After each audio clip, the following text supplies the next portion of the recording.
नमस्कार दोस्तों। आज फिर से हम लेबर का सेकेंड स्टेज लेकर आए हैं। चूँकि हमने पिछले वीडियो में लेबर का फर्स्ट स्टेज पढ़ चुकी हूँ, तो आज हम पढ़ने वाले हैं सेकेंड स्टेज ऑफ लेबर के बारे में। मीन्स जब किसी फीमेल के डिलीवरी का प्रोसेस होता है वो उस समय फर्स्ट स्टेज होता है। उसके बाद जो सेकेंड स्टेज होता है उसमें कौन कौन से इवेंट इन्वॉल्व होते हैं, इसके बारे में पढ़ेंगे हम लोग पूरे डिटेल में। देखिए, जो सेकेंड स्टेज ऑफ लेबर होता है उसमें क्या होता है। जो फीमेल होती है उसमें टोटली 10 इवेंट्स इन्वॉल्व होते हैं, जिसको हम एक सीक्वेंस में पढ़ेंगे। तो देखिए, जो सेकेंड स्टेज ऑफ लेबर हैं, ये कब से कब तक टाइम ड्यूरेशन माना गया है कि जब सर्विक्स का फुल डायलेटेशन हो जाता है। Means full dilatation of cervix to expulsion of baby. तो देखिए, यहाँ तक का जो टाइम होता है इसको हम सेकेंड स्टेज ऑफ लेबर में रखते हैं। इसमें जो सर्विक्स होते हैं 10 सेंटीमीटर फुल्ली डायलेट हो जाती है। वहाँ से लेकर बेबी का डिलीवरी होने तक का जो टाइम ड्यूरेशन होता है उसको हम सेकेंड स्टेज ऑफ लेबर में रखते हैं। अब इसमें क्या होता है कि अगर फीमेल प्राइमी है, प्राइमी का मतलब कि अगर किसी भी फीमेल को पहली बार डिलीवरी हो रही है तो उसमें क्या होता है कि सेकेंड स्टेज में उसको लगभग 1.5 घंटे का समय लगता है। और अगर मल्टी है, मल्टी का मतलब अगर फीमेल को दूसरी या तीसरी बार डिलीवरी हो रही है तो उसको लगभग 30 से 40 मिनट का समय लगता है। अब यहाँ पर हम देखेंगे सेकेंड स्टेज ऑफ लेबर में कौन कौन से इवेंट हैं। First engagement, second descent, third flexion, fourth internal rotation of the head, fifth crowning, six birth of the head, seven restitution, eight internal rotation of the shoulder, ninth external rotation of the head, tenth and last one is birth of the shoulder and baby by lateral flexion.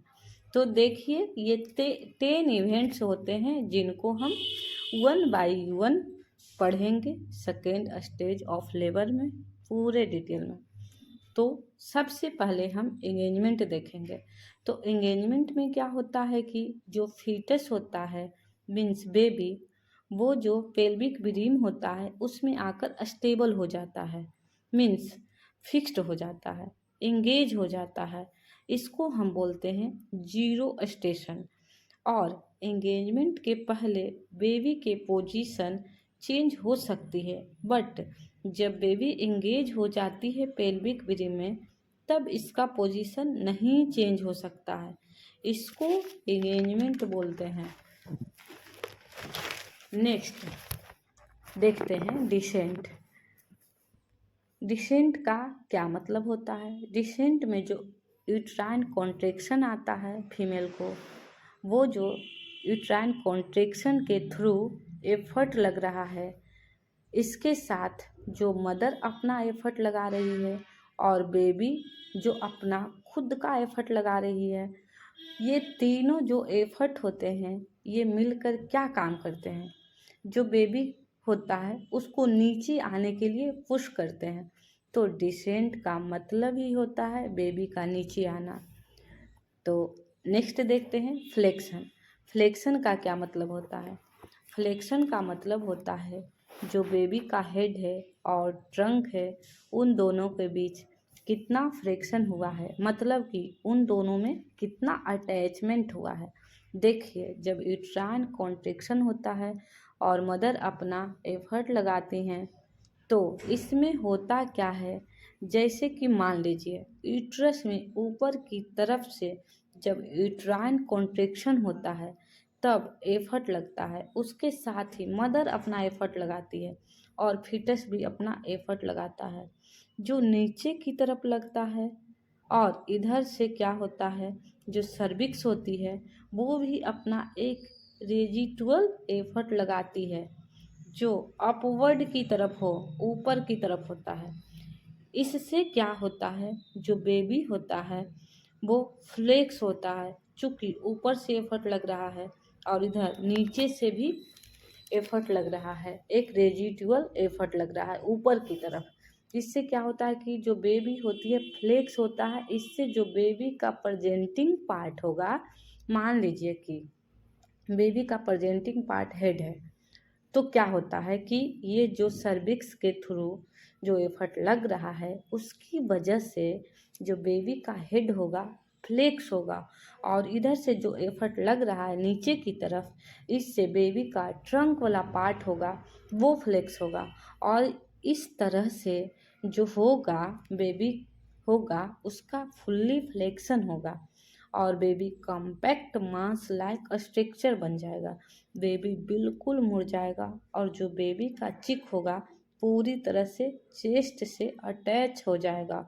उसी को बोलते हैं flexion. जितना अच्छा flexion होगा baby का normal delivery उतनी अच्छी होगी।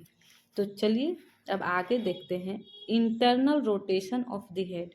इसमें क्या होता है, नाम से ही पता चल रहा होगा, internal rotation of the head. मतलब बेबी का हेड है उसका इंटरनली मतलब अंदर से रोटेशन होना। तो चलिए आगे देखते हैं क्राउनिंग। क्राउनिंग में क्या होता है, क्राउनिंग जो वल्वा होती है पूरी तरह से स्ट्रेच हो जाती है, क्योंकि जो क्राउनिंग होती है इसमें बेबी का हेड होता है, हेड का जो ऑक्सीपुट पार्ट होता है वो अब दिखाई देने लगता है। ऑक्सीपुट या फिर वर्टेक्स होता है वो अब दिखाई देने लगता है, और उसके साथ बेबी का हेयर भी दिखाई देने लगता है। अगर हमको ज़रूरत होती है एपिसियोटोमी की तो उसी समय एपिसियोटोमी करते हैं। नेक्स्ट देखेंगे बर्थ ऑफ द हेड। इसमें जो बेबी का हेड होता है उसकी डिलीवरी होती है। तो ये जो बेबी का हेड के डिलीवरी का जो प्रोसेस है उसको एक थ्योरी के नाम से भी जानते हैं, जिसको बोलते हैं कपल्स थ्योरी। कपल्स थ्योरी क्यों बोलते हैं? एक्चुअली कपल्स थ्योरी में दो तरह का फोर्स लगते हैं।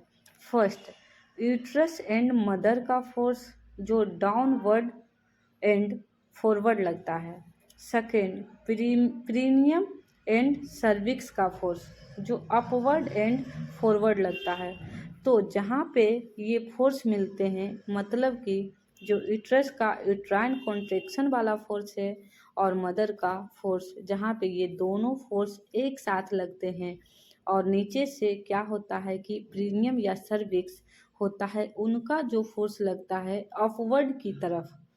तो जहाँ पे ये डाउनवर्ड और अपवर्ड वाले फोर्स मिलते हैं तो एक दूसरे का जो एफर्ट होते हैं उसको यूटिलाइज कर देते हैं। जब ये एक दूसरे को फोर्स यूटिलाइज कर देते हैं तो वहीं पे जो बेबी का हेड होता है उसको डिलीवर होने में सपोर्ट मिलता है, इसलिए इसको बोलते हैं कपल्स थ्योरी। अब देखेंगे रिस्टिट्यूशन। रिस्टिट्यूशन में क्या होता है, रिस्टिट्यूशन में बेबी के हेड के डिलीवर के बाद जो मदर होती है वो फ्यू मिनट्स के लिए, कुछ मिनट के लिए रिलैक्स करती है, जिसको बोलते हैं पॉज। इसमें क्या होता है, जो यूट्राइन कॉन्ट्रैक्शन होते हैं वो भी पूरी तरह से रुक जाते हैं फ्यू मिनट्स के लिए। अब आगे देखते हैं internal rotation of the shoulder.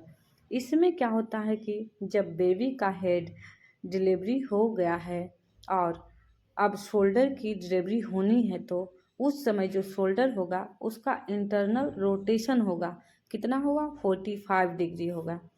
अब आगे देखते हैं external rotation of the head. इसमें क्या होता है कि जब शोल्डर का इंटरनल रोटेशन होता है उसी समय हेड का एक्सटर्नल रोटेशन होता है। अब लास्ट देखते हैं birth of the shoulder and baby by lateral flexion. इसमें क्या होता है कि बेबी का शोल्डर डिलीवरी होता है लेटरल फ्लेक्शन के थ्रू। तो ये 10 मूवमेंट्स थे जो सेकेंड स्टेज ऑफ लेबर में आते हैं। तो इसी के साथ आज का क्लास समाप्त होता है। Thank you all of you, bye bye, then I will see you tomorrow.